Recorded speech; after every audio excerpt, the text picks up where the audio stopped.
Bonjour, bonjour, bien-aimés dans le Seigneur. Que Dieu vous bénisse pour le petit temps que vous nous consacrez pour écouter les vérités bibliques. N'oubliez pas, la Bible dit, vous connaîtrez la vérité et la vérité vous affranchira. Au fait, c'est quoi l'objet de cette vidéo? Pourquoi la plupart de nos prières ne sont pas exaucées?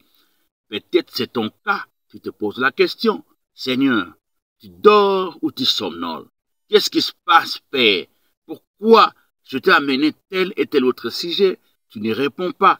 Et si tu es là, si réellement tu es là à point nommé, parce que tu auras la réponse à des questionnements que tu te fais depuis un certain temps. Vous savez, dans la vie, étant sur cette terre, étant limité et imparfait, nous avons parfois des projets à réaliser. Nous avons des besoins à satisfaire. Nous avons des combats que nous voulons remporter. Et la seule voie que nous trouvons, quand les événements nous dépassent, c'est aller en prière. Vous le savez, vous le lisez aussi. Approchez-vous de Dieu, il s'approchera de vous. La Bible dit, ne vous inquiétez de rien, mais en toute chose, faites connaître à Dieu vos prières par des supplications, des actions de grâce. C'est ce que nous faisons tous les jours, ce que nous faisons tous les mois, ce que nous faisons toutes les années, quand nous sommes dans la présence du Seigneur, dans votre chambre, en famille, à l'église. Mais pourquoi certaines de ces prières ne sont pas exaucées? Voilà les 3 raisons que je voudrais vous énumérer ici. C'est quoi la première raison? Tu demandes mal. Jacques 4, 3 dit ceci. Vous demandez, vous priez, et Dieu ne vous exauce pas parce que vous voulez satisfaire vos passions. Ici, je parle de mauvaises motivations. Quand tu viens dans la face du Seigneur, qu'est-ce que tu penses dans ton cœur? Quelles sont ces passions que tu veux exaucer ou satisfaire à tout prix? Ici, je parle de prouver. On veut faire la prière par rapport à autrui. On veut faire une prière parce qu'on s'est moqué de toi. Tu veux faire une prière pour dire, Seigneur, donne-moi aussi une voiture pour prouver que je peux acheter une voiture. Seigneur, donne-moi des enfants pour prouver au monde que je peux aussi concevoir. Ça, c'est une mauvaise motivation. Avec une façon de faire dans cette prière, Dieu ne sera pas avec toi. Soigne tes motivations, tu seras exaucé. Soigne tes passions, Dieu va te glorifier en te donnant ce que tu recherches. Dieu lit dans les cœurs. Dieu nous connaît mieux que nous-mêmes. Il est un Dieu omniscient. Il sait que cet enfant s'approche parce qu'il veut prouver au monde qu'il peut avoir ça. C'est pour montrer que, comme on dit, bien affilé, ça marche, ça marche. On ne fait pas ça pour la gloire de Dieu. On ne fait pas ça pour bénir le Seigneur. On le fait pour prouver aux autres. Dieu ne peut pas t'accompagner dans cette mésaventure. Tu commences à comprendre. Deuxième raison. Psaume 66, 18 dit ceci. Ça, c'est David qui dit. Si j'avais conçu l'iniquité dans mon cœur, je ne serais pas exaucé. Ah! Ça veut dire quoi concevoir l'iniquité? En fait, le verbe concevoir veut dire inventer, imaginer, créer.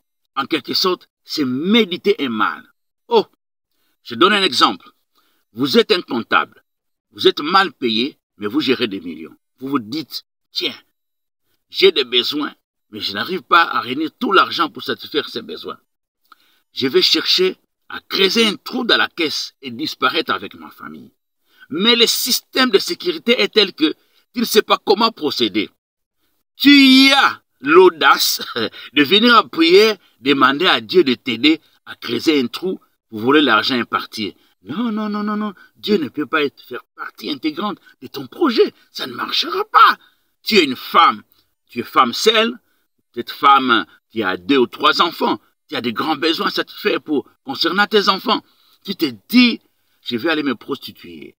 Je veux que Dieu me connecte avec une personne qui a beaucoup d'argent, un maniant.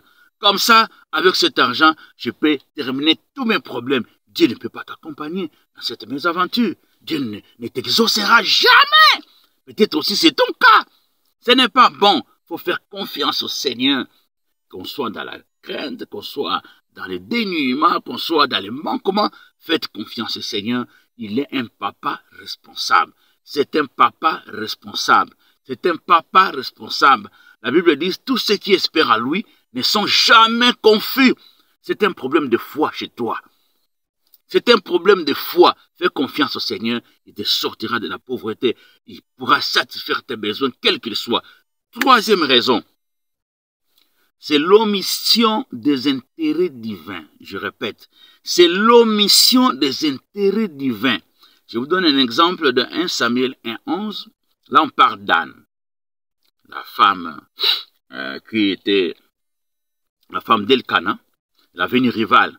Elle avait un problème de conception. Qu'est-ce que cette femme fait? Il va au temple et cherche la face du Seigneur. Il dit au Seigneur, si tu daignes jeter un regard sur la personne que je suis, à partir d'aujourd'hui là, si tu me donnes un enfant là, mal, je te le consacrerai. Waouh! Dieu a vite exaucé. La plupart des prières que nous faisons sont des prières égoïstes. Seigneur, j'ai besoin d'argent. Les intérêts divins là-dedans, nul. Quand tu es béni là, même pas offrande, même pas dîme, même pas soutien, même pas de dons au niveau de l'église. Non, non, non, non, non, non. Ta prière, avoir l'argent, point, c'est tout. Les intérêts de Dieu sont omis. Chers amis, tu comprends maintenant pourquoi tout ce que tu demandes à Dieu, surtout dans les plans financiers, ne marche pas. Parce que tu es égoïste, tu es un ingrat, tu es un reconnaissant, tu es un déloyal. Tu ne cherches que quelque chose pour tes propres besoins. Tu vas oublier Dieu. Mets les intérêts de Dieu dans tout ce que tu demandes à Dieu. Tu verras, Dieu va vite exaucer. Car c'est qu'en te donnant tout ce que tu demandes, tu vas penser à son œuvre. Tu vas penser à ses serviteurs. Tu vas penser aux pauvres. Tu vas penser aux misérables. Il y a plusieurs raisons. Je m'arrête à ces 3 raisons principales. Révisite ta façon de prier. Dieu va t'exaucer. Si tu as apprécié ce message, likez, abonnez-vous et partagez ça massivement parce que beaucoup de gens sont dans les besoins, mais malheureusement, les prières n'apportent pas les soutiens escomptés. Que Dieu vous bénisse.